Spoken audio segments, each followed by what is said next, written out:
da Verdade, devocional de 16 de maio, quando desconfiamos do amor de Deus. Eu vos tenho amado, diz o Senhor, mas vós dizeis, em que nos tens amado? Malaquias capítulo 1, versículo 2, parte A. Imagine-se recebendo uma intimação para comparecer a uma audiência no tribunal a fim de defender-se de uma queixa contra você. Imagine que o queixante é o próprio Senhor Deus. Este é o contexto de Malaquias. No momento de crise e de instabilidade nacional, o povo de Deus tinha perdido o ânimo, passando a questionar o amor e a justiça de Deus. No texto que introduz nossa meditação, o povo questiona o amor de Deus. Em que nos tens amado? E no capítulo 2, verso 17, diante de inúmeras situações de impunidade nacional, eles questionam a sua justiça, como o próprio Senhor os denuncia. Enfadais o Senhor com vossas palavras, e ainda dizeis, em que o enfadamos? Nisto que pensais, qualquer que faz o mal, passa por bom aos olhos do Senhor, e desses é que ele se agrada. Ou, onde está o Deus do juízo? Essa incredulidade levou-os ao desrespeito pelos mandamentos, à opressão aos pobres da terra, à infidelidade familiar e a um culto negligente. Assim o Senhor Deus apresenta sua queixa contra o povo. Fica-nos claro, desde os primeiros versículos, que o pecado básico que deu origem a todos os outros foi a negação do amor de Deus e de sua justiça. A confiança no amor divino enfraqueceu quando as expectativas do povo não foram correspondidas e a soberania providencial de Deus no retorno do exílio e na reconstrução do templo não foi reconhecida. Isto porque o povo esperava sinais como nos dias de Moisés e não um retorno cheio de percalços e oposição como de fato foi.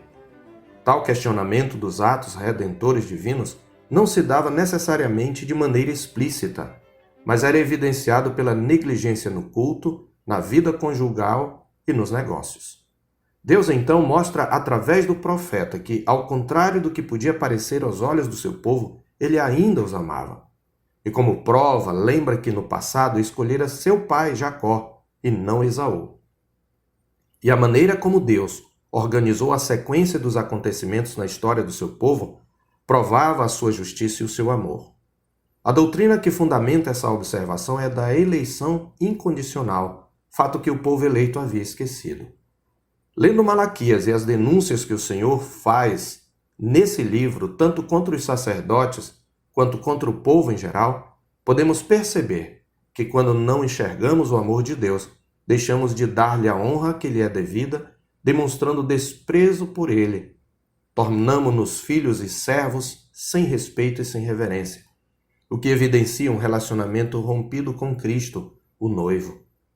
E a primeira área onde essa atitude desonrosa se mostra é no culto, pois nos tornamos adoradores negligentes, impuros e hipócritas. E oferecemos pão imundo ao Senhor. Quando oferecemos ao Senhor um culto impuro, sem santificação, demonstramos o que realmente pensamos. A mesa do Senhor é desprezível, como está escrito no verso 7.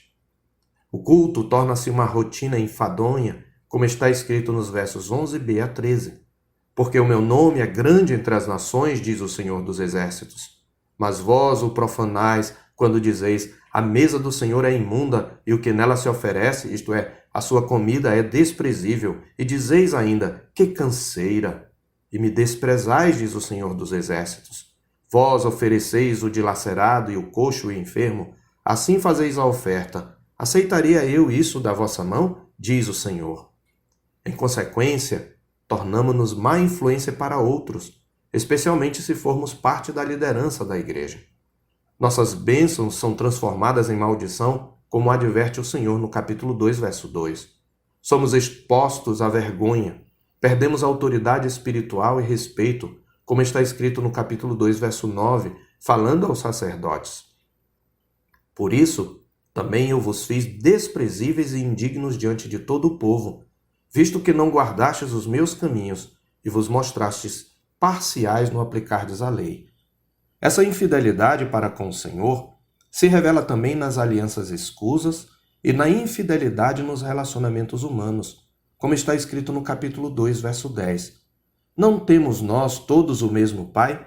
Não nos criou o mesmo Deus? Por que seremos desleais uns para com os outros, profanando a aliança de nossos pais? E tudo isto começa com uma negação do amor de Deus, que é fruto de expectativas egoístas não correspondidas. Será que, como povo de Deus, estamos levando o culto a sério? Temos levado em conta o amor e a santidade de Deus em nosso culto? Será que nossa atitude frente à vida com suas crises e contradições não demonstra certa incredulidade em relação ao amor de Deus? A ansiedade, a autoproteção, as murmurações, a revolta, as desavenças, o desânimo e uma perspectiva derrotista da vida são sintomas de um coração no qual a fé no amor de Deus foi soterrada pelas tribulações. Será que, como povo de Deus, nossa vida devocional, culto e exemplo de vida não demonstram um certo desprezo pelas coisas espirituais? A pouca frequência com que nos congregamos quando podíamos fazê-lo, a falta de envolvimento com nossa igreja local, mesmo em tempos de isolamento, a impaciência e distração na hora da mensagem e estudo disponibilizada excepcionalmente por meios eletrônicos, a falta de preparo antecipado para a adoração e a falta de santidade de vida e de entusiasmo ao louvar denunciam um coração que despreza a vida de piedade e a adoração, revelando, portanto, um desprezo pelo Senhor. E isto acontece quando desconfiamos do amor de Deus por nós. Tal infidelidade de nossa parte torna necessária a disciplina santificadora de Deus.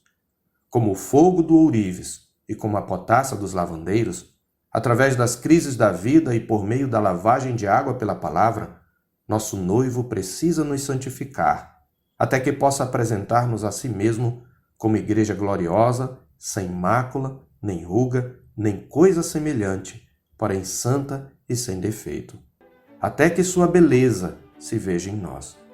Que Deus nos livre de desconfiarmos do seu amor. Eu sou o pastor Marcos Augusto, pastor da Terceira Igreja Presbiteriana de Boa Vista, em Roraima. Tenha um bom dia, na paz do Senhor Jesus.